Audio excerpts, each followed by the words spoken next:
Hey guys, Jon Gums here with Dakota Grappler, coming tonight to talk a little bit of wrestling. Tonight I have a special guest, Nate Humann. He is a Century wrestler, Century wrestling coach, University of Mary. He's got lots of experience. He's co-head coach this year, and I love watching him in the room. He's excited. He's really got a lot of energy, and excited to have him on tonight. And I've got Bill. He's also along. Again, I'll call him my college guru, but Bill always knows what's going on out there, so I love having him. Going to have him ask a lot more questions because he's got a lot of insight. But other than that, let's get talking some wrestling. I'm going to straight up ask you, Nate, what is the biggest change from being in a college room versus a high school room? Yeah, I knew I was going to ask that type of question, but I want you to introduce yourself, and then I'll go to that question. Let's do that first. Let's introduce yourself. Yeah, Nate Humann. I graduated high school in 2014. I started wrestling in like the 4th grade for Blair Kelly was my first wrestling coach for the Guerrilla Wrestling Club, and some friends of some dads got me in it when I was playing football. I was getting run over and they said, you should start wrestling. And I stuck with it ever since. And it became my favorite sport, and wrestled for Baron Blanchard at Horizon Middle School and Gerald and up at Century, and ended up out at the University of Mary and wrestling for Coach Aho. So I've been around Bismarck Mandan wrestling for a lot of my life. So Yep. Yeah. Okay. Then Bill, introduce yourself again real quick. Yeah, Bill Holtan. Live here in Central North Dakota, here at Carrington, and just a huge wrestling fan. Been around the sport for a long time. Grew up wrestling in Fargo. Coached in Wisconsin for a while, and then here in Carrington, and just spent a lot of time following high school and college wrestling. Well, and I'm Jon Gums, Dakota Grappler. I am also a Century wrestler. Grew up in Napoleon, North Dakota. My dad was my coach. A lot of inspiration. Then when we got to Century, it was new. I went from small town to big time, I call it, where all of a sudden wrestling became kind of the big figure of speech. It was basically, guess what? This is what you're doing 24/7. And I had some great influences to do that. And that was Terry and Troy Steiner and that Century wrestling coaching team, from Willie McCollum to, you can go everybody when it comes to Century wrestling. Was Kenny Gabriel on staff then with you too? He's your assistant coach? Yes, he was the assistant coach. And in fact, Kenny would wrestle me a lot.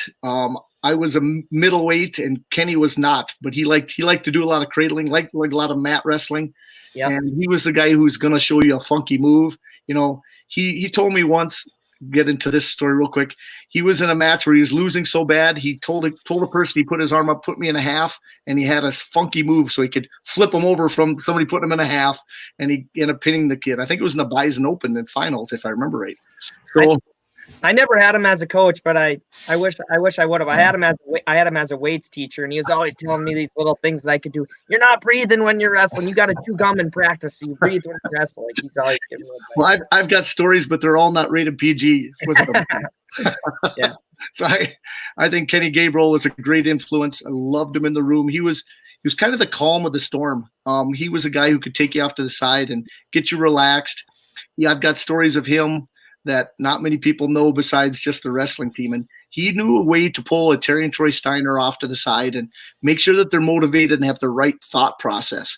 And it's not all about them. He started saying, guess what? It's about the team. And so their senior year, they became probably the best leaders they ever were, because they took other kids that were younger and pulled them under their wing instead of, guess what? It's just them two beating each other up in the room all the time. They brought everybody with them. So they decided, guess what? We have to do this as a team if we're really going to do this correct. And so it was good. He had a story for me about motivating Eric Sabat too, that I just thought, he told me one day. I was supposed to be lifting weights in his class, but he pulled me over and told me this story about Eric Sabat. He gave him a penny to put in his headgear when he was in high school, like as a good luck, or he found a heads up penny and he told him to put it in his headgear, like, this is good luck. And he wrestles all the way through high school with the same headgear, still has a penny in it. And Gabes goes and watches him out at JUCO Nationals. I think, did he wrestle for North Idaho or one a JUCO out there? Eric did. And Gabes is watching him. He All-American, and he pulls this penny out of his headgear. I thought that was a pretty cool story. So, yeah. That is pretty cool. Okay, back to that first question I had for you. What's the biggest switch from being in a college room and having, the intensity, then going back to the high school room? that's the biggest thing. Like for me, I'm a really intense person and I like to train hard like the whole time. That's my favorite. That's my, like, personally, that was my favorite part, is like the sweat, like the hard stuff, like the live goes and the sprints and the conditioning. I wanted to win all of that. And that's not the priority for all high school kids. Like some guys are just there to do it. Like they're just there to have fun. And it's just different coming from college where guys are there to win and they're there to get better every single day. They're there to compete. In high school, you just gotta figure out who's there and try to make it so everybody gets something out of practice. That's been the biggest thing for me. What do you show that some of the wrestlers that are just learning how to wrestle are going to get something out of it, but it's also something that challenges the more experienced guys in your team. That's been the most difficult thing for me, but I'm enjoying it so far. So hopefully it's going well for my kids. Hopefully we keep improving. So. Oh, I tell you what, the intensity rubs off, though. You're going to find some wrestlers that won't follow that path, but then you are going to find the ones. And when you find that right mix, you'll find amazing things will take place. And I do see that. And we kind of got a different dynamic going on a little bit. We don't have like very many sophomores or juniors. We have a lot of freshmen, and then we have a lot of seniors. So there's kind of like hopefully those freshmen are noticing how hard the seniors are working and vice versa, bringing each other along. But hopefully that continues to go, but we'll see. One of the things that I really enjoy coming in the room is seeing the switching of the wrestling, where everybody's not wrestling the same person every day. Yeah. And the coaches are rotating, and you see this new mix all the time. And I like that because not all wrestlers wrestle the same. So I'm impressed with that. I'm trying to bring in a lot of stuff. I mean, obviously you come from your college room, but I'm trying to bring a lot of stuff in that Aho showed us out at Mary, because Aho's got a different style, I think, than anybody that I'd ever wrestled for, because I kind of came from the same cloth the whole way until I got to college and wrestled for Aho, and I like a lot of the things that he did. So I'd give him a lot of credit for a lot of the things I'm trying to show in the room for sure. So Is Aho really intense too in the room? I wouldn't say, actually, Aho wasn't as intense. Actually, the more intense guy, and he's not there anymore, was Coach Llewellyn. Coach Llewellyn was the guy to always get me going, honestly. But yeah, I take a lot of stuff from both of them. But yeah, Aho was the guy that if I needed to go talk to, he was my guy to go talk to. Well, both of them, I shouldn't say that, but Llewellyn was the go guy for me. That was he was my guy. So have you figured out who the good cop, bad cop is in the Century Room yet? I think I'm the bad cop coming in, but I think that's how it always is. Like the new coach coming in is always the bad cop, and then you have to earn everybody's respect, kind of. So I'm all right to play that card. I'm all right to play that card for now. Oh, yeah, definitely. Bill, you got any questions for him right away? Well, I tell you what, that question was the exact same one that I had. But, I've seen that happen before. We saw that here in Carrington when Coach Kerbach came in to start with. He came right out of college room, spent a number of years in college. We kind of saw the same thing, and you could kind of see that switch flip, over time that, there's some of these guys aren't quite ready for that type of intensity all the time. Yeah. But the ones that were, it obviously worked out pretty good. You kind of saw that one group that came through and they got ready at some point and it really prepared them well for for those long seasons. So that was great. Ultimately, it's on the kids I can only give as much as I can, and then they have to put it into their wrestling and put in the effort. But yeah, I want to train guys hard, and hopefully you can kind of change the culture so that they want to work hard when they're in the room, so. One thing I'd be interested to know is, you come from the college room and there's, it seems that there's a bigger emphasis on mat wrestling when we get to the college level. Mm-hmm. And there's a lot of kids that can be really good in high school level without very much mat wrestling at all, just being really good on their feet. And I'm just wondering if you brought any of that into the room where you're spending a little bit more time on the mat, or?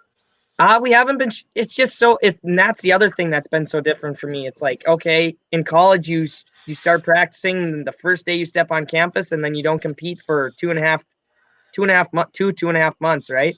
And then you go to high school practice and you can have all the preseason workouts you want, but there's football players, there's kids that aren't going to come, what have you. And then you have 2 weeks till your first competition. What do you show in 2 weeks that you could possibly have everybody prepared for?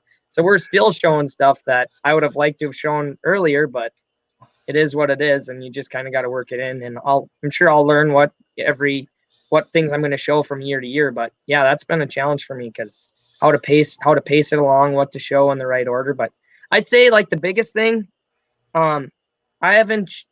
I have some stuff that I like to do on top. I want our guys to be able to get really good at maybe two or three things in the neutral position, 2 or 3 things on bottom, and 2 or 3 things on top, and kind of be known. Our team be known for those 2 or 3 things, because that's kind of what was preached to me in college by Coach Aho. You know, you have 2 or 3 things on your feet, 2 or 3 things on bottom, 2 or 3 things on top. But I guess specifically the thing that I want to be really good at on our team, and John, you've probably seen me in there harping on it a lot, is I want to be really good defense when guys get in on our legs, because on our go behinds and that's a place where you can score a lot of points, and some people just choose not to take advantage of it, in my opinion. Yeah. Well, I want to be really good at blocking and spinning, getting that near hip and scoring those points. So I've been lucky to be in a lot of rooms over my time, and I notice what coaches do, and I also sit off to the side. But great example, been in the Bismarck high room. What do they work on? And this is a Travis Lang thing. Travis Lang in high school got 80-90% of his takedowns on go behinds. You know, he would force a guy with a snap to take a bad shot, and once you get a bad shot, guess what? It's easy to score. You know, you kind of make the guy panic, and then also by the control of the head, the snapping, the hands, all the good things there, you open up your own shot. So it's a great combination of moves that opens up so much of the wrestling ability of kids. It really is. It's all the same, right? Like, it's the same motion whether you snap a guy down and you block in the armpit, go behind, as if someone takes a bad shot on you block in the armpit, go behind. Like, it's the same thing, muscle memory, repetition. So that's what I'm really trying to harp on right now and do it right, because, I hear a lot of wrestling coaches that I respect talk about muscle memory, and I think that's a big part of the sport. Yeah, I also think that there's a point there where a lot of guys don't think about that immediately. Once they hit the mat, they're thinking, "Boy, I got him away from my legs. Now I get back up to my feet." And if you can start working on that in practice a lot, where they're thinking, "Hey, this is one of the greatest scoring opportunities I'm going to have." Instead of reaching under and getting stuck in a front headlock, you got to score there. You're in a good spot. You're in a good spot. So I think you're in the right spot. And it transfers to the next level. It's for sure. Oh, absolutely. What do you see guys doing in college? It's single legs, high crotches, knee pulls. I mean, you don't really see a ton of double legs, and then you see good defense. Yep, that short offense. Yep.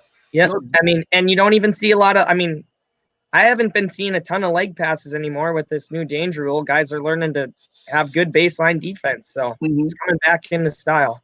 So what do you think of Century's condition so far this year? I think they've been doing pretty good. Honestly, something I got from Mary too. We didn't run a lot, but we drilled hard and we did a lot of live wrestling. If we ran once or twice a week and it wasn't super intense, and taking that into high school, I mean, I don't think you need to run a ton. Honestly, we've been doing a lot of live wrestling, and correct me if I'm wrong, John, but you've watched us wrestle. I think we've been in better shape than most of the people we've wrestled, and all we've been doing really is wrestling. And I guess if there's a guy that needs to be in better shape, kind of the onus is on you to push yourself, and maybe you get on a treadmill when you go home. But I don't want to run guys out of the wrestling room. Right. Yeah, I want exactly. I tell you, we're hurting for numbers the way it is. We don't need to make guys hate the sport just because of that. So maybe I'm wrong, but if they like to run, I can't do it. They'll be in cross country or track if they really want to run. That's right. And honestly, I believe your conditioning's been pretty good. I think if there's one thing as the year goes, I'm hoping that we can stay off our back a little more. For sure. We've got pinned in situations and where it makes a difference in a duel. For sure. One thing that in both duels. If I look back at the duels that we've lost, the 2 this year, both of them have to do with point differential and in pins, getting a pin and taking a pin either way. Yeah, you can't give up 4 pins or 5 pins in a duel and expect to win. So you have to fix it. But with the young, inexperienced wrestlers on the team, I think you see a lot of little shine. I'm impressed, even though you have a wrestler on varsity who is gonna get his first varsity win. Yeah. And he's, who I'm talking about. He's got a little spark in him, and I'm hoping that he's one that you can turn around if he's 2 freshmen actually. I mean, 2 freshmen actually. Really, I mean that we haven't had won a match, but they'll be fine. They just gotta take their lumps. I mean, they're not necessarily taking. Well, they're taking their lumps in the practice room, but they're taking their lumps in competition too. But I mean, That's how you get better. Sad part is, I mean, that was just taken for granted. That I think like older generations or our generations, that you take your lumps, you're going to get better. But that's not necessarily the philosophy of some kids anymore, which is kind of sad. It's just the immediate gratification thing. So got to butter them up a little bit, make them feel good about themselves too once in a while. So fragile ego a little bit, yeah. Yeah, that's right. You need their safe space. No, just kidding. Yeah, that has been changing for a lot of years, and it's been gradual, but it has never stopped. So Nope. I wrestled for Lynn 40, and there was no buttering up and making you feel good about yourself. Yeah, definitely. Okay, how about this weekend? You're going down to Gillette. You have not got to see Thunder Basin and those guys. I watched some of their matches down in Rapid City. They've got some live feeds, and I tell you what, they are tough. I don't know who you guys are facing. Is that one of the teams you guys have in your duel schedule? Yeah, I think our first duel is against Rapid City Central, so we got a tough one out of the gate too. And then I think we have Thunder Basin second, so we'll have two of our hardest duels right away. I guess we went to this same Gillette Pat Weed tournament. It's an invitational tournament, 8 teams, round robin, get 7 matches in 2 days. It's a great tournament, but when I was going there, obviously it was just one high school, and I remember how good Gillette was. So from what I've been told, Thunder Basin has more of they have the wrestlers on their team right now. I guess I didn't look at the scores of the Rapid Invite. What did they place at the Rapid Invite? I think fourth or fifth. Okay, so them and Thunder Basin and Central were up at the top then. Yeah, correct. And they're thick. They looked pretty big and look pretty good. They don't have to follow NFHS rules or descent plan, Montana or Wyoming. So we're gonna run into some big strong kids this weekend. Or South Dakota. South Dakota. Yeah, good point. Yeah. Shoot. Yep. And here, let me check something. No, it's always some good duels. They don't if you don't have a full team really, if you only have like 7 or 8 guys, they find another team. It's a really good tournament. They feed you before you go every morning. I can't ask for anything more. It was always really good competition down there when I was competing in it, and I'm looking forward to it again this weekend. So like I said, I think our first duel is against Rapid City Central. Our second one is against Thunder Basin. We'll have Gillette in there somewhere, Moorcroft, Wyoming, who Randy Berwick invites down to his Hettinger tournament. They're a pretty good smaller school in Wyoming. They go. Natrona County, which I believe is Casper, Wyoming, goes. Sydney is another really tough team. Yeah. You guys will have his guys ready to go. So who else am I missing? I believe there's 2 more teams. Scottsbluff, Nebraska. They always take some guys to the Walsh Ironman, so they have some good kids. There's maybe one other school I'm missing. I could grab my sheet and look. Mm-hmm. Yeah, tough tournament. So we'll see where we're at. So. And then you're sending your extras to Valley City. Yeah. Valley City. And that's become a really good tournament. So, and we talked to Aaron Larson, and they are not having a junior varsity division. So all of our junior varsity kids are going to get some varsity action this weekend at Valley City. And I didn't know Aberdeen Central goes to that tournament. Aberdeen Central does go to that tournament. I believe Lisbon usually goes to that tournament too. So it's gonna be lights out. That'll be a really solid tournament. Yeah, I got a few boys that'll want to ride home with their parents. They're gonna be so sad. Yeah, hopefully we get a couple. So yeah, well, we'll see. Because I tell you what, Lisbon's loaded. Aberdeen will have their half a dozen really good wrestlers. You add them to the mix at any time, and West Fargo. Yeah. Yep, you had Bismarck High. And so it's not Bismarck JV, it's Bismarck High. Yep, right. Oh, that's right. Yeah, I forgot they started going to that tournament also. No more Christmas tournament for them, yeah. Right? Yes. Essentially. Yep. So yeah, they haven't gone out to Minnesota because they're limited on how many times they can leave the state, I think, too. Yeah, all Bismarck public schools are limited. Unless it's within No, I don't know all the rules, so I probably shouldn't even say. But if it's within your furthest travel distance or something like that, then you're allowed to go out of state. So like we're allowed, our out of state trip is Gillette, but we're allowed to go to Aberdeen because it's closer than going to like Grand Forks or Wofford or yeah. So yeah, that makes complete sense. Yeah. So. Well, it doesn't make complete sense, but it is the rule. Well, the thing is, like in North Dakota wrestling, and I'll get off my high horse here, but it's tough to wrestle the same kids in Class A and Class B. Like in my opinion, the worst thing that can happen to our kids is wrestling the same kid from the WDA 6 or 7 times. Well, if you meet him in the wrestlebacks at every tournament on your way to taking third, you wrestle him in the duel. It's just, I've been on my side of that. Like, speaking from my own experience, it can get in your head a little bit after you've lost to a guy for the 4th time. Even if you've only lost to him by 1 or 2 points every time, you begin to doubt yourself. And if it was only a case where you wrestled him 1 time in a duel and then you wrestled him at the state tournament, maybe you get that guy because you still believe in yourself a little more. But it's tough. I personally, not a huge fan of it. I wish we could go to more out-of-state tournaments just so we could see new guys. But it is what it is. So I've really seen Century over the years really improve, seeing different competition. Yeah. And so there's a growth that happens. And when you think right now, we are 7 weeks from the state wrestling tournament. Yep. That's not that far if you really think about it, or at least regions. No. So I'd like to get to more different tournaments, but I don't know if that'll ever change. But it in my opinion, it hurts North Dakota wrestling. That's one thing that I think is definitely holding us back, like as a state, if we're talking like even like wrestling nationally or on the national level. If we only get to wrestle kids in North Dakota, our kids are not going to get to see that there's another level to even our best kids are not going to see that there's a whole nother level to this. If you want to be a successful wrestler and on the national stage, whether it's at Fargo or even like in college wrestling. And ultimately, I think that's what we should be trying to prepare most of our kids for, is trying to get them to do well at those summer tournaments so they can get a college scholarship. But it's hard to do that if you only wrestle North Dakota kids and you think you're the best ever just by wrestling and beating up on the guys that are 3rd and 4th in the state, maybe. Yeah. Oh, I agree completely. I think, I've seen kids that wrestled the same guy 9 times in the season. And that's not good for anybody. No.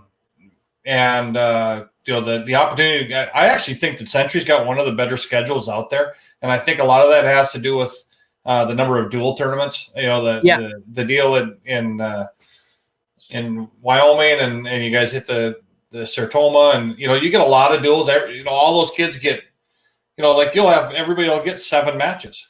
Right. You take off and go to the Christmas tournament, there's going to be a handful of kids that get 2. And those are great. It's great competition, but at least you're going to, down in Gillette, there's going to be 7 matches and you'll also have guys, the bad news, right? Somebody's going to go 0-7. Right. I mean, that's going to happen too, but, still got 7 opportunities to win. We don't kick anybody out of the state for losing 7 matches in a row. So you just keep wrestling. Yeah. Still have 7 opportunities to learn and get better. So yeah, exactly. Yeah, no doubt. So now let's talk a little bit about some events coming up. I know First Century, they go to the Rumble on the Red and everything else. Give us kind of a rundown of what Century's got coming ahead. So Rumble on the Red this year, just rolling right into it. We're going to have practice on the 23rd, I believe, and then we'll have the 24th and 25th off from practice, Christmas Eve and Christmas Day, and then we're going to practice twice on the 26th, once in Bismarck, and we're going to go to Fargo and practice again when we get to the Fargo Dome and wrestle on the 27th and 28th, and then after that, it's the youth tournament. And then the next weekend we actually have off, but we'll see. Hopefully the weather's good so we can get all those teams at the Rumble. I heard last year the weather. I've kind of been disconnected with high school wrestling, just being in college. I kind of hands off a little bit, but I heard last year the numbers were a little down at the Rumble because of the weather. I don't know if that's true or not. It is, yeah. I think we lost, 20 teams maybe that didn't make it last year. That's too bad. It happens. That's that time of the year. Yeah. The unfortunate thing is we do lose being that it's so close to Christmas this year. We're losing some of those teams that are a little further away that aren't going to travel on the 25th, obviously. Right. So I think the field is down a little bit this year, but it's still going to be a great tournament. I haven't even looked at, I guess, who's all going to be there, I guess. But yeah, it don't matter. What's that have to do with grabbing someone's leg? That's right. Go up and wrestle the guy that's in front of you. Yeah. That's my favorite too. Oh, this guy looks pretty good on track wrestling. Well, so do you. So just give your best effort.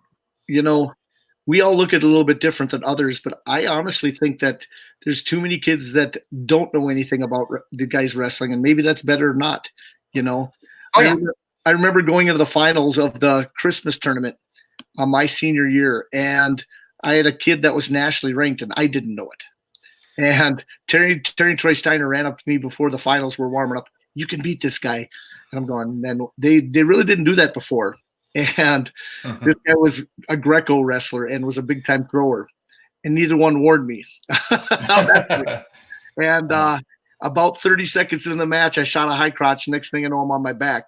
And it was like, whoa. And I didn't experience that very often. Yeah. Yeah. That was so long ago, the Christmas tournament was in Blaine. Yeah, that's exactly right. Well, what's interesting is the very first Christmas tournament. And we got no seeds, so we had to fight our way. Actually, we ended up getting, I think, 2 seeds in the whole tournament, and that was the Steiners. Yeah. And the rest, we had to fight our way in there, and we ended up winning it by over 100 points. But Cool.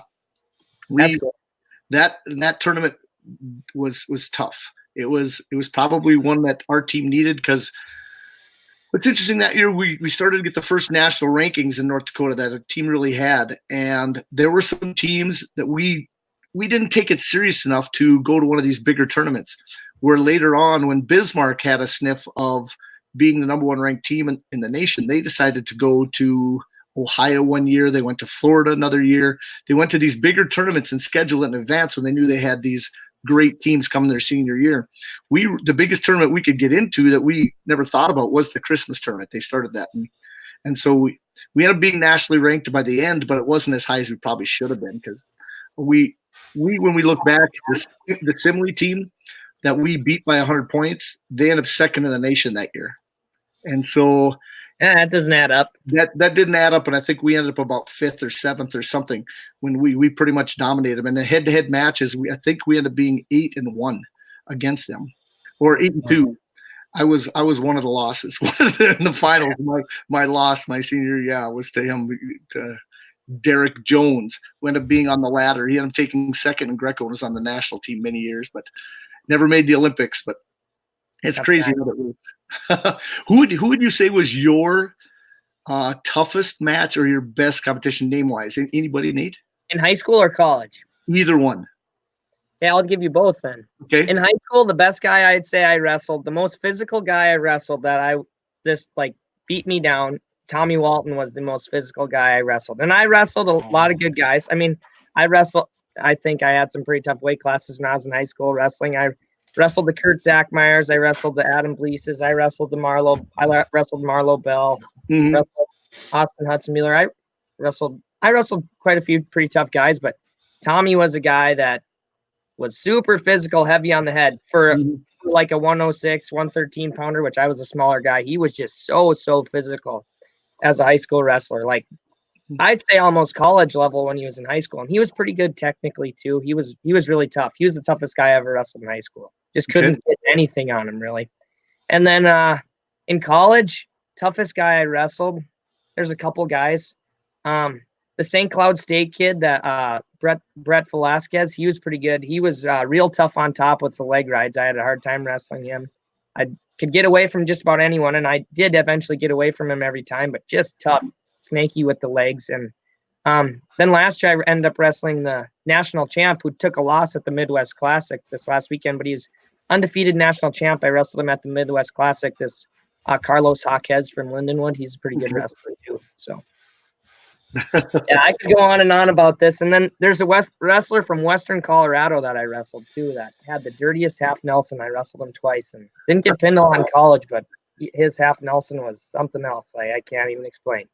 So yeah, but I think everybody has those guys that just tough guys to wrestle. Bad matchup, but yeah.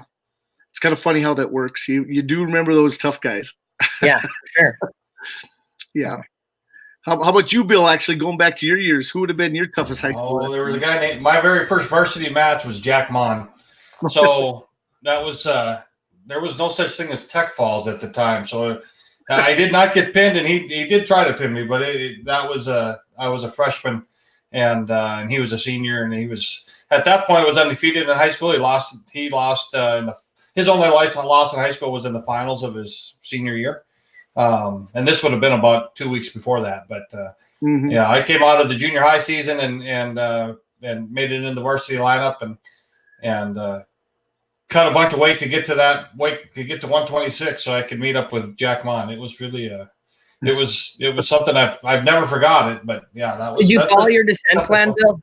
There was no descent plan. There was no. I wrestled. And I had to actually make scratch weight at 126 at the time. And I had wrestled like we had a junior high season, and I wrestled like 132, I guess the weight class was. And we'd gotten pounds to go up through the junior high season, but then I had never made that 126 for the high school season.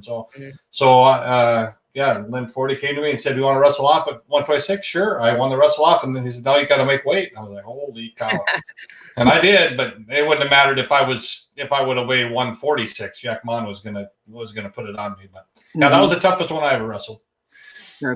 Actually, that is not true. I wrestled another one that was even tougher, and it was younger. I guess it would have been like Schoolboy Nationals. It was AAU at the time, and I don't remember what they called it, but I wrestled Barry Davis. So that was I still have the bracket here or the newspaper clipping here somewhere, but yeah, it was in St. Louis.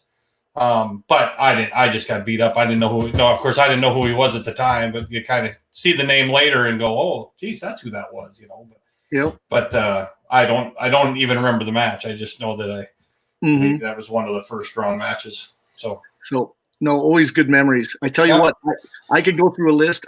What's interesting is I started out really small. I wrestled lightweights, and I kind of laugh when I see some of the coaches that are out there that I wrestled, and they're like still about 130, 40 pounds, and I double their weight.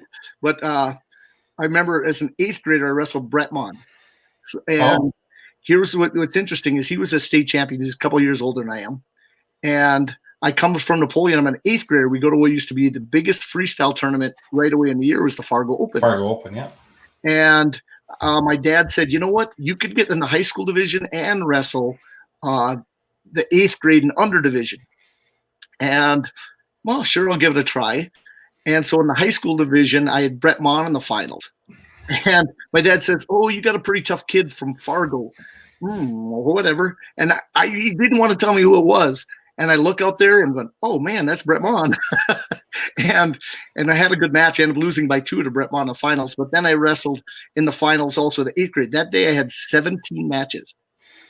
Oh, wow. 9 in one and 8 in the other. And I actually wrestled another parent that's on our wrestling team, Jeff Ursuline, in the finals of the other one and beat him.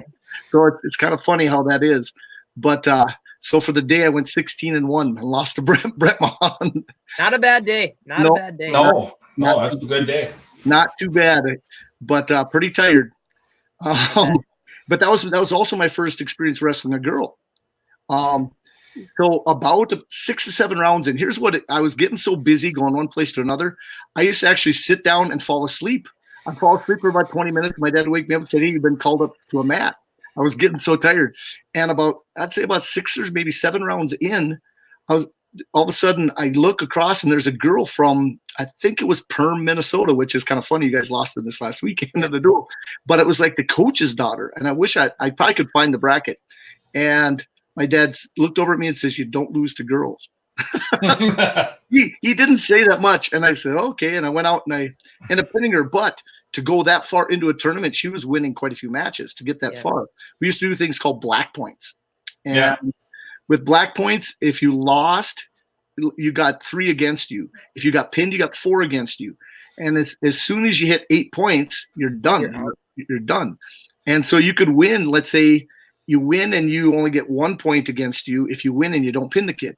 If you pin the kid, you get 0 points against you. So you could, if you had a big bracket, you could basically take 1 loss and then they'd seed you from the last. How different is that from vertical pairing? Yeah, it was so different because basically they would line you up on a sheet, kind of like they used to do at the Nationals. And then that's what I'm saying. Vertical pairing, is it kind of similar to that? Yeah, very, very similar. Okay. Very similar. And the vertical pairing was goofy because wherever you fell, you could be meeting the toughest 2 wrestlers the first 2 rounds. You got to fight your way out. And if you hit those 8 points, you're done. Yeah. And so the old black points. But another one in high school, we used to go down to Belfouche. Yep. Century did. And I wrestled Lincoln McElravy's brother. Oh, really? And wrestled him in the finals. And I beat him in the finals like 4-3 in a tough match. And as it was done, he punched me. He punched me right across the jaw. I come up and boom, and he punched me. And the coach looked over and he ran off. And what's crazy is it was like, you got to be kidding me. And I just no big deal because we didn't know any better. You know, that's actually my senior year. I'm at my junior year because we didn't go to Belfouche my senior year. But I think his name's Clifton or whatever. Somebody could probably tell me what his name was, but it was Lincoln McElravy's older brother. So it's kind of interesting. You can think of a lot of names. College, I wrestled a ton of guys that were national champs and you name it. And can't give them all their kudos tonight. Yeah. So how about who are some of the guys in the Century Room that you'd like to give a thumbs up to on how their season's gone? I know there's a lot of other people listening. Let's talk about a few Century wrestlers. Yeah, I think everybody's wrestling pretty well. I really like for a freshman, I start at the bottom of our lineup. I really like how Blake Ersland's wrestling. He's really aggressive, and I think he's going to continue to improve throughout the year. He's our 6-pounder. He's about 500 right now, but I mean, just dipping his feet in the varsity water as a freshman, he's doing pretty good. And I think as long as he continues to attack, he's going to be pretty successful. I'd rather have him attacking a lot and getting beat because he's attacking than not attacking and getting beat that way. So that's good. 113, we got a senior, Neil Bohr. He's good on top. We just got to develop some more offense on our feet so we can get on top faster and we'll be really good. But I've been happy with the way he's wrestling. He's having to cut a little bit of weight this year and he's doing a nice job with it. So he's wrestling well. 120, Caden Dakota. He's a freshman. He's been wrestling well. He's getting some wins. We just got to figure out how to rank third in the state right now. But we just got to figure out how to get our first match off the scale. We got to figure that out. Move our feet after our first match off the scale a little bit. Yeah, he's having trouble with that.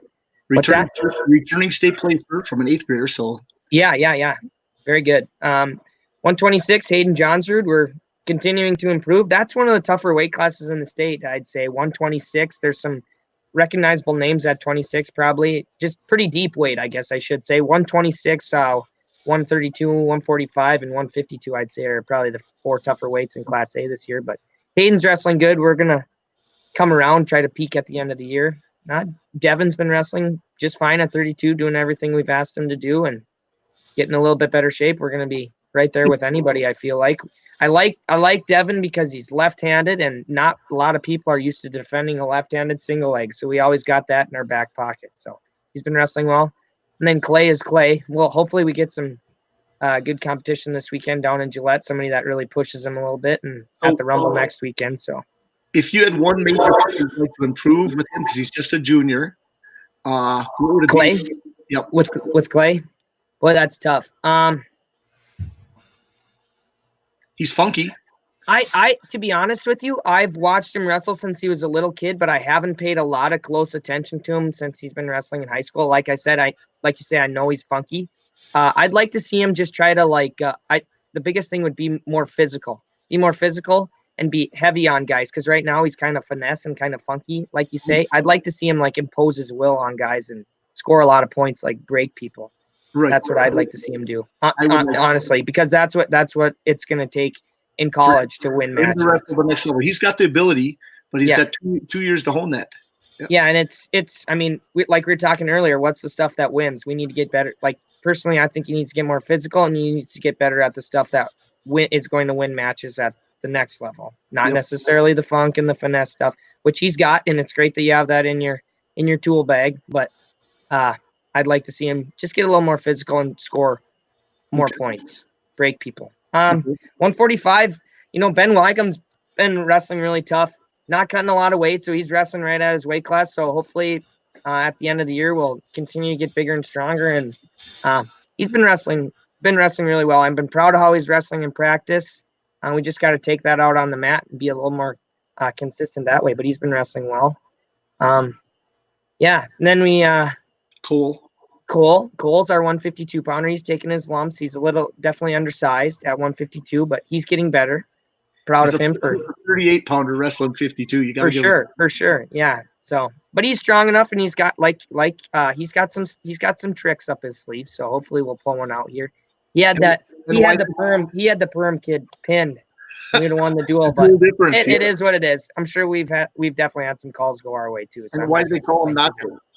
What's that? Why do they call him Nacho? Why Tony, his dad, calls him Nacho, so I just started calling him Nacho because Tony's funny sometimes. So then our 160s, Danny Tanafu. Danny's pretty green yet, and Danny's been improving. He does everything you ask him to do. Got to hone in on our diet a little bit, and he'll be fine. Just got to get more mean too. Working on bottom a little bit, but Danny he's good on his feet. He's strong on his feet. He's stronger in the room than on the mat when he out competition. I noticed that in the room. At times he'll be physical. He dominates. He pounds kids, and then he gets on the mat and he gets a little timid. It's about confidence with a lot of our guys. Honestly, I'd say the same thing for a couple other guys. I don't want to put everybody on blast, but sure. We'll continue to get better. It's just got to be. It's a mindset thing. Some of these guys haven't won a lot, so hopefully we start winning some of these matches, and then we start believing in ourselves a little bit more. In the corner. Yep. So yeah. Let's see. 170, Jacob Bain. He's been looking all right. So we're doing all right there. He's a strong kid, so he's got to keep developing the creating angles on our attacks and stuff like that. Getting quick finishes, I think, would be the thing for him. I like that analysis because he attacks straight at people sometimes. He needs to go with Cole a little or Clay to get the elbow pass to get some angles a little bit. Yeah, and he's a strong kid, but a football tackle is not going to work on everybody that has good hips, like a high crotch or a double, so we could just get him off to the side and get a little bit quicker finishes. He'd save a lot of energy too, I think. So instead of trying to muscle guys, 182, Anthony Carranza, he's a little nicked up right now, but I think he's improved a lot. He's a guy that pretty inexperienced wrestler, but he came to the junior nationals camp this summer, and he did not wrestle. Can't remember if he wrestled at junior duels. But he went to the junior national camp and he wrestled at junior nationals. And I'm telling you what, if you want to get better at wrestling, that's where you do it because that's the best kids in the state and you get a feel for them right there. Even if you don't do very well, you're going to learn a lot. And I think he got a lot better over the summer. So he looks strong. Yeah. He likes to lift weights. He lives by the Y in Bismarck. So he'll go over to the Y. He goes to the gym quite a bit. So okay. Our 195 pounder is Lycan Parlay. He's pretty green. He's a freshman. Strong kid, and we're just gonna have to keep. That's one. He's our development guy. We're gonna have to develop him to get. We're gonna have to have him improve throughout the season as a freshman. So hopefully we continue to get him better. 220. We'll kind of see what we got going there. We got a couple different guys fighting out at 220, and Connor Stordalen. We got him back in our lineup at heavyweight. Got him down from his football playing days. Got him down to weight, and took a little while, but. Got to get him in a little bit better shape, but I think most people would probably say that if he's healthy and doing well, he's probably one of the guys to beat there for sure. Mm-hmm. So he's got the stuff. So yeah, definitely. Well, that's awesome. I love the team. They're got, like you said, it's steps. They got a lot of growing to do, but they're all capable of doing it. So. Yeah, we just got to bring everybody along. I think I wrote that in in the Dakota Grappler in the preview in the magazine or the book. Yep. I said if we can bring everybody along, like if the seniors and the upperclassmen seniors and juniors can bring some of these freshmen along, just little by little, we're going to be right there at the end of the year, I think. So definitely, great rundown. That's a great analysis on all those kids. It's good to hear. Thanks. Yeah. Well, I think he lives and breathes wrestling like us too. Yeah. Any thoughts of the next couple of days of the U.S. Open? Not many people know this or are not paying attention, but we have the Olympic trials wrestling that's basically coming up this weekend. And so essentially the way I understand it, I mean, some guys are already qualified, but the brackets at the Olympic trials in April after NCAAs are only going to have 8 to 9 guys in them. Right. So one guy, or if you were a junior world champion or a U23 world champion, you are already qualified for the Olympic trials. And if you are a world team member from this quad, you are also already qualified. So some guys are already qualified, but basically 3 or 4 there. 3 or 4. So 3 or 4 or 5 guys available for the yeah. Right. And then they had the Bill Farrell tournament a couple weeks ago.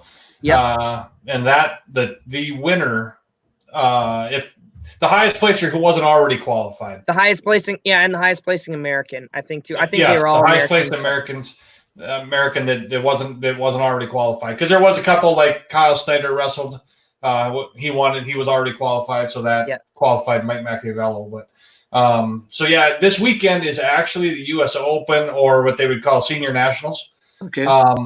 And what that is the top 5 from this tournament will also qualify for the Olympic trials, which will happen in Penn State in April. Okay. And then all national champions, NCAA Division I national championships, are qualified.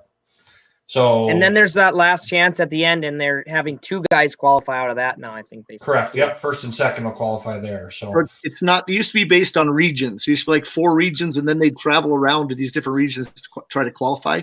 Is it really? Like the Northeast Regional and all that? Yep. Those were all regional qualifiers back then. But yeah, they, for whatever reason, the current coaching staff has wanted to pare this down to a much smaller field. And I don't know if you guys have ever been to the Olympic trials. I went in 2016 in Iowa City. Wasn't that an unbelievable tournament? I mean, you're looking around and it's first round and it's 2 national champions wrestling each other. You're going, what in the world is happening?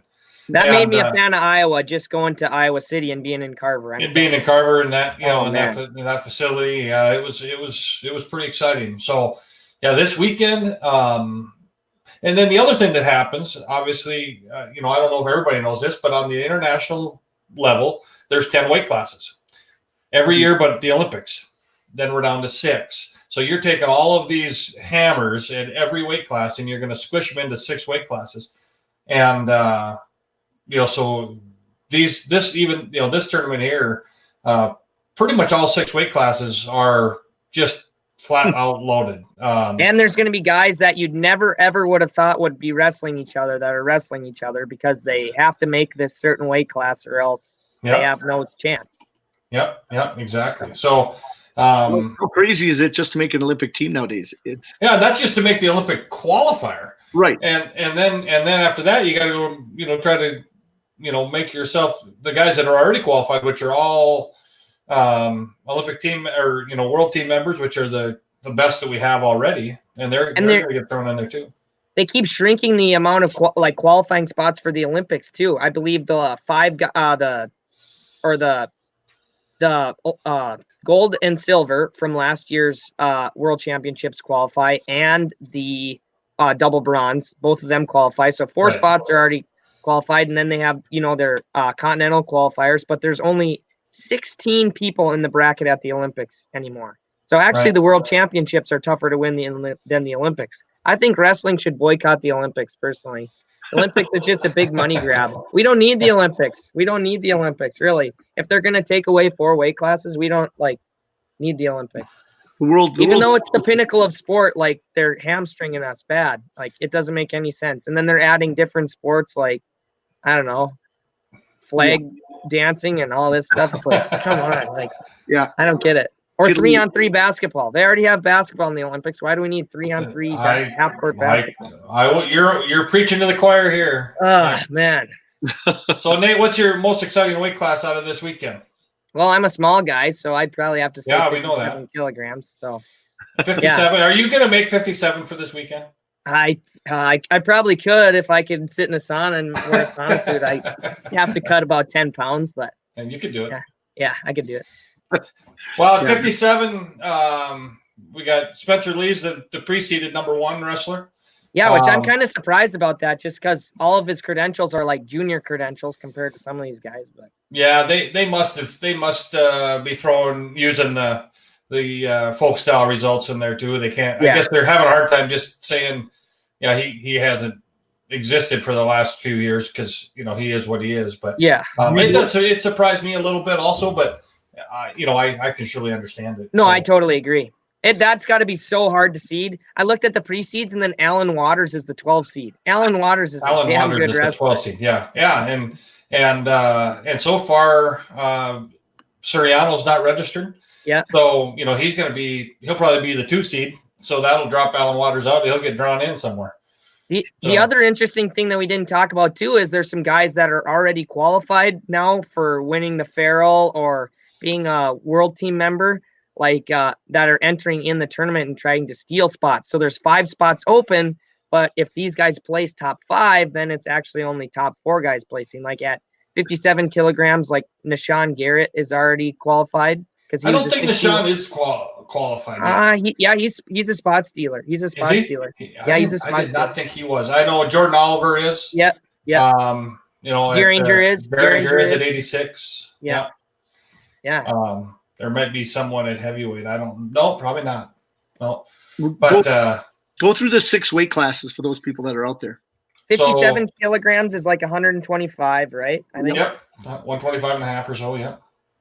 65 is like 143. 65 kilograms is like 143 or 144. Who's probably the number 1 in that weight class? Yanni Diakomahalis would be the number 1 seed.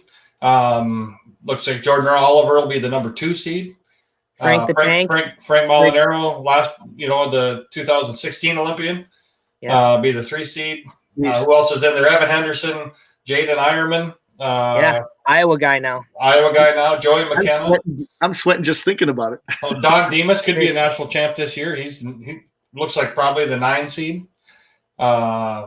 Nick Lee from Penn State has registered. Dean Heil. Jason Ness, a gopher. Joey McKenna, yeah. Sean Foz, who was a lifetime 125 pounder, now he's at 65 kilograms. So they let him eat now. Yeah, he was. Okay, then the next weight class, who's there? 74 kilograms. So that would be the weight class that Jordan Burroughs has been at for 2.5 decades.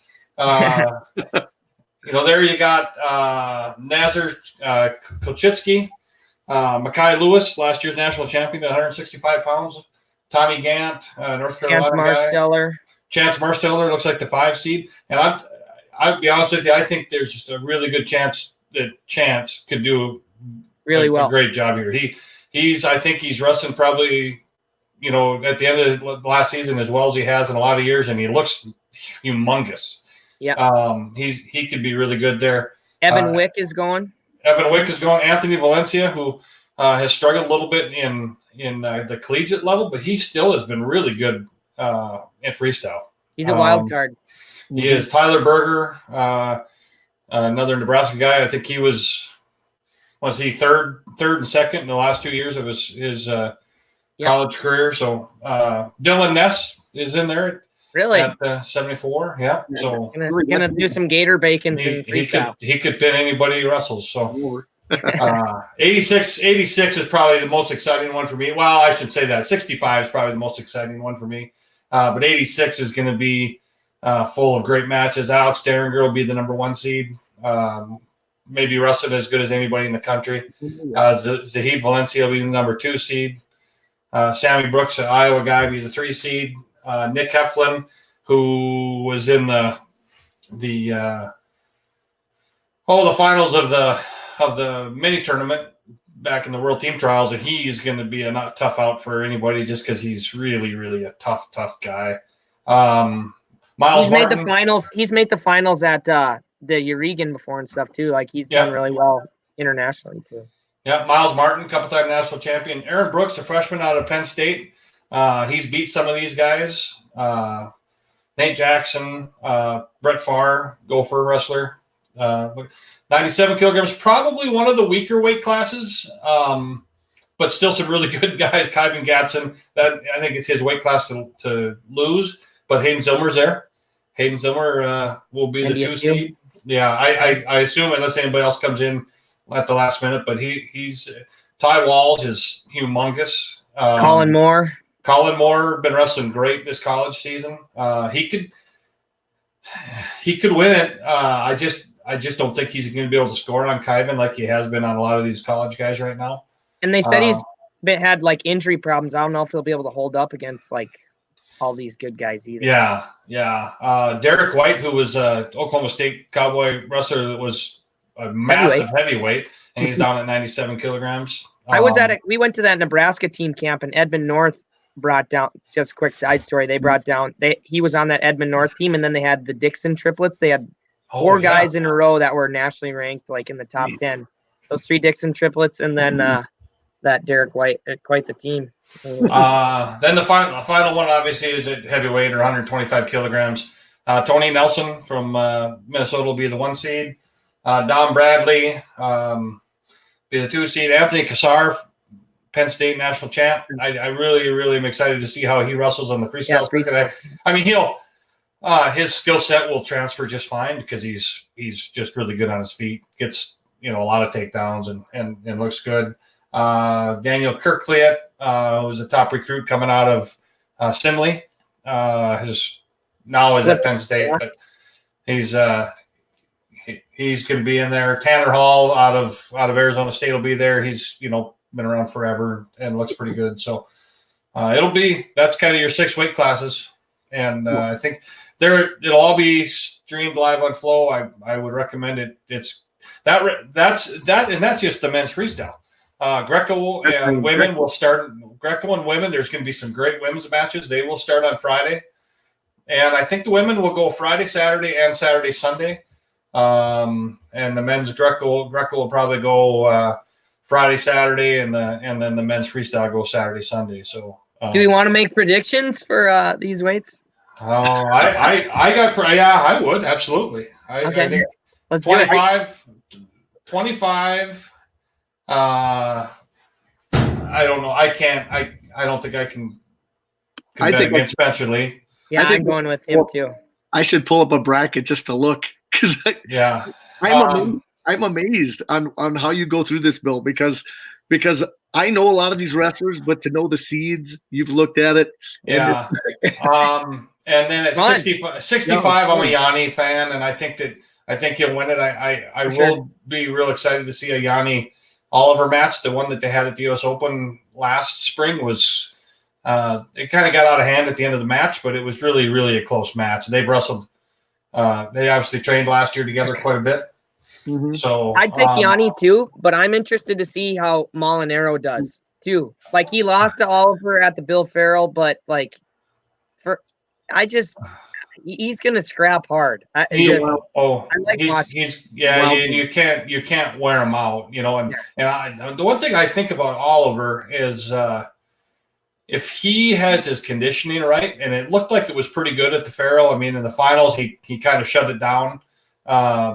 But if he has his conditioning right, I really think he could be the best guy in the country. Yeah. So many of these guys too, they're cutting so much weight that it's like, depending on their weight cut, they could be a really good guy or they could not be a good guy. Just depend on. It's kind of sad state of affairs. Or what round? Yeah, what part of the day? Yeah. Sad state of affairs that they're a really good wrestler, but they're cutting so much weight that their first match or their depending on their weight cut, they might not be the same guy. That kind of stinks, honestly. But it is what it is. 74 kilograms. I'm going to pick Chance. Now I still think there's some other guys that could show up there. I think Marinelli could show up. I would like to see that. I don't know if he will, but I think I'm still going to go with Chance at this time. Dark horse. I can't unsee what Mekhi Lewis did at NCAAs. I still can't, and I didn't. This exact same thing. I didn't watch the Bill Farrell, and I know he got beat by Vincenzo Joseph at the Bill Farrell, I believe, or he got beat at the Bill Farrell. But I cannot see what he did at NCAAs. And from what I understand, when he won Junior Worlds, that was only not this summer, but last summer. That was his second ever freestyle tournament. He is just getting his feet wet in freestyle. So I think him training freestyle and taking an Olympic red shirt, I'm going to pick Mekhi Lewis because I can't unsee what happened at NCAA. Not a bad choice. 86 kilograms. I think this is Derringer or Zahid in the finals. Derringer this side. I think Derringer too. I have to pick Derringer too. I know that last year Zahid beat him pretty bad, but then this year it went the other way, and I think Derringer at that weight class is going to be really a handful for someone like Zahid. I think Zahid's really good, but I just don't think he's going to be able to score on. And see, here's another case. I'm picking Derringer, but it took with these guys now. Even Kyle Dake, when these guys have to bump up, like when Derringer's not naturally probably he'll fill out the weight, but when you have to put on that much muscle and carry that much more weight, those guys tend to not have quite the gas tank. I mean, I think Derringer's going to do just fine, but it takes a while to get used to carrying that extra weight. It took David Taylor a year or two to acclimate to 86 kilos. So I mean, I'm thinking Derringer all the way, but Yeah, it's going to be interesting to see. And I guess he did it at Bill Farrell, but he did. against some really, really a little more stiffer competition. Right. How it goes. 97 kilograms. You got that's the one with Kyvan Gadsden, Hayden Zilmer, Ty Walls, Colin Moore. This is tough to pick in this one, kind of. Yeah, I mean, Kyvan's really been the number 2 guy at that weight class behind Snyder for, I don't know, the whole quad, I guess. And I don't know why that would change. I think he's in a pretty good training situation. I think he's, when he's in shape, he's going to be pretty tough. So I kind of want to pick somebody else besides Gadsden, so we don't all pick Zilmer. Pick Hayden Zilmer. I'm going to pick Moore, honestly. He does score a lot of points. He does. I was just calling him. I was just saying he wasn't going to do very well because he gets hurt. But. 125 kilograms, Tony Nelson, Don Bradley, Kirk Liet, Kassar, Nick Nevels, other Penn State guys. Be like a round robin of Penn State guys in this tournament. So, but I'll pick the Minnesota boy. I'll take Tony Nelson. Yeah. I'll take Gable. Gable is not in the lineup. No, he's not. Gable's he not. Won the oh Farrell. Yeah, he run Bill Farrell. It's my bad. Sorry. Yeah. Then Kassar for me.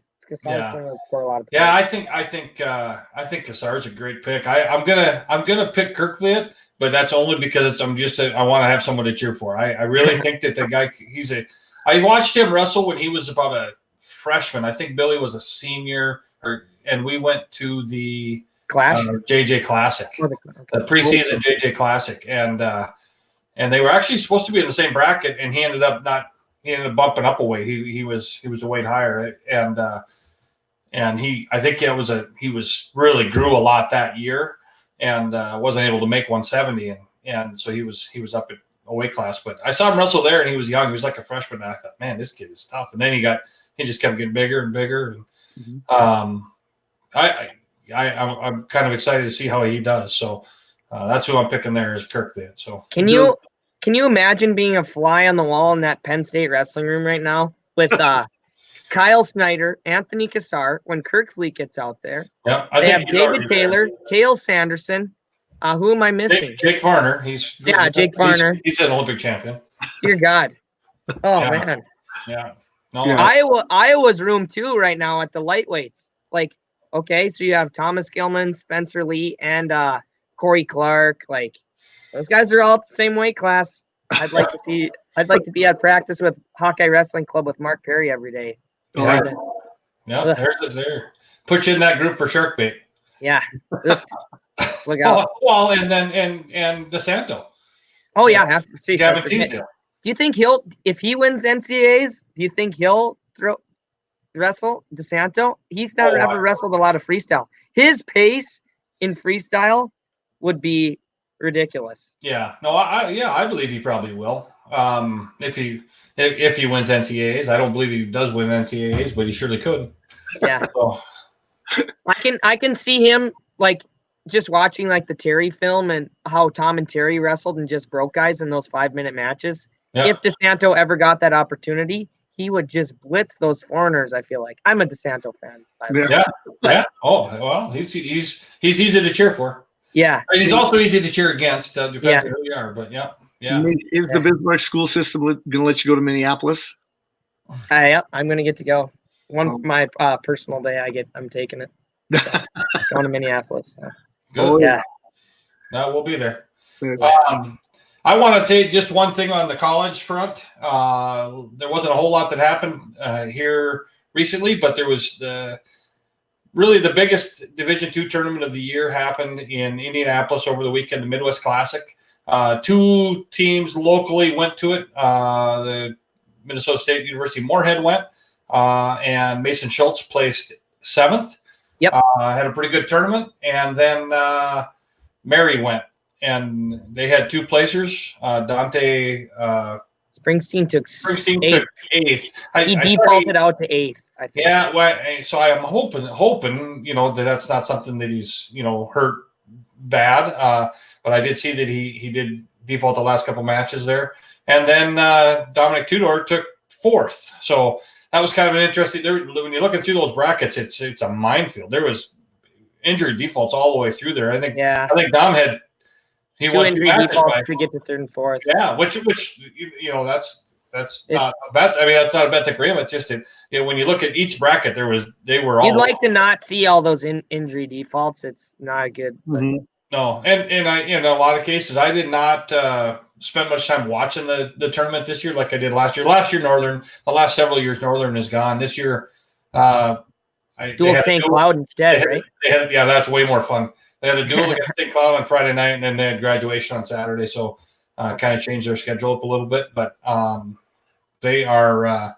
So that was great. It's great to see the local guys do well out there. That's really it's a first big test. I'd say that tournament, and then if your team is able to go to like the national duels, those are the 2 tournaments where the most ranked guys probably hit. I'd say throughout the year. Just with the landscape of D2, all the teams being spread out apart and like funding not comparable to D1. If your team can make it to one of those 2 tournaments, that's kind of where you make a name for yourself. And then obviously at regionals and nationals. But it's hard. It's so hard being a guy that wrestled D2. It's so hard for them to rank those tournaments. I just feel like because nobody ever wrestles each other. It's all he said, she said. We beat this guy and we're returning All-American. Well, just the way the regions work out too. Just because you made it to nationals doesn't mean you're better than somebody from somebody else's region. It's a gong show. So it's all personally, in my experience, it's all where you're drawn into the bracket. Yeah. So I had a horror story there last year. I won my first match, wrestled the number 2 seed, goes on to be undefeated national champ. Like wrestling pretty tough, kept it like within a major, which guy's pretty tough. Like he's good. And then my next match, I wrestle number 1 seed, returning national runner-up, loses first round. Had a bet like Malik Williams from Upper Iowa, not very good cutting weight. And so that was my second match, and I lose by 2. I wrestled a good match, but didn't win. And I feel like I probably could have placed at the tournament, but I wrestled the 2 of the better guys in the first 3 matches, and that was my tournament. So that sucked. But, that happens. But it's all some of that's where you're drawn in the bracket for sure. Absolutely. Yep. Absolutely. Well, I tell you what, Nate, we've got an hour and 7 minutes, and it seemed like it just flew by. Yeah. Yeah, I tell you what, we're going to have you on many more times because I love it that you have that deep knowledge of the college stuff and beyond the senior nationals and all the Olympic stuff. I never knew you had that. That is awesome. Love talking to you. Bill, always great. Your mind's full of wrestling and just got rid of cable to watch Flow Wrestling. That's right. Yeah. Good idea. I did. Yeah. So this weekend, watch that USA wrestling stuff. For our South Dakota guys that are in that southeast part of the state, Augustana has their first 2 home duels on Friday night, and they will be 2 barn burners. They've got Nebraska Kearney and Wisconsin Parkside. So a region or super region number 5 full in Wisconsin Parkside, and then Kearney is one of the top teams in the country. So if you're down in that southeast part of the state tomorrow night and you're not already wrestling somewhere else, go over there and watch some wrestling there. Northern State Wolves and Minot State Beavers are in Las Vegas on the weekend wrestling desert duels on Sunday. So they'll each have 3 duels on Sunday. So any idea who they wrestle down in Vegas yet? Northern wrestles Simon Fraser, UNC Pembroke, and Wartburg. Okay. Minot, I think Minot wrestles Simon Fraser and Pembroke also, and I'm not sure their third one. They might. I don't know who their third one is. That'd be interesting to see how that duel with Wartburg goes for Northern. I've always wondered how the best. I know it's all the same, but how the best Division 3 team would match up with a really good Division 2 team. Yeah, no, that will be a fun duel. Those will be streamed. I think if you go to the Wartburg website, they have a stream because Wartburg actually hosts this duel. Okay. This event, so and those are all on Sunday. But that will be a good one to see. So they have two D2 teams and then really what's probably the best D3 team in the country. I don't know if that's what they're ranked right now, but they've Perennially. They've won, I don't know, almost all of the last 25 national championships. So. Yep. And then Century goes down to Gillette tomorrow. Tomorrow night around the Bismarck Mandan area, you could go over to, I believe it's in Mandan. You got Bismarck High in Mandan. You can see a few matches there. Around the state, what else is there in Class B? I know there's several.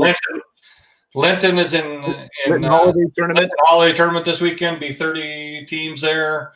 Almost all Class B teams. A couple teams from South Dakota will be there. That is always a great tournament. Kind of gets done fairly early on Saturday, so you can be there Friday night and watch some, or head down Saturday for pretty much all the placing rounds. Great tournament. Really, I've been there. I don't know, 10, 12 years, I suppose, but. Then we already said Valley City has their tournament. Valley City has their tournament. Central Cass and Pembina County North duel Friday night. That'll be a good duel. Region 2 duel. So, I think Carrington and Lisbon might duel tomorrow night. Ooh. I think they do. I think they duel tomorrow night. So there'll be some really good matches there. The duel score is not going to end up very good, but I've said that before. I said against Oaks, it turned out better than I thought. But Carrington's got a couple guys that are going to be tested, and it's going to be a good match. I'm looking forward to seeing the result of that. Definitely. Well, we should probably start wrapping her up. But it was awesome to talk wrestling. It's always fun. We can go 2 hours tonight. Well, guys, again, great having you on. We're going to go again in the near future. Nate, anytime you want to get on, I'll let you on. Sounds good. I love talking wrestling. Appreciate it. You betcha. And so, again, Bill, thanks again, everybody watching Dakota Grappler. 1 hour, 11 minutes, 11 seconds, and we're out of here. God bless wrestling. Go support your wrestling team, guys. Have a good night. Yep.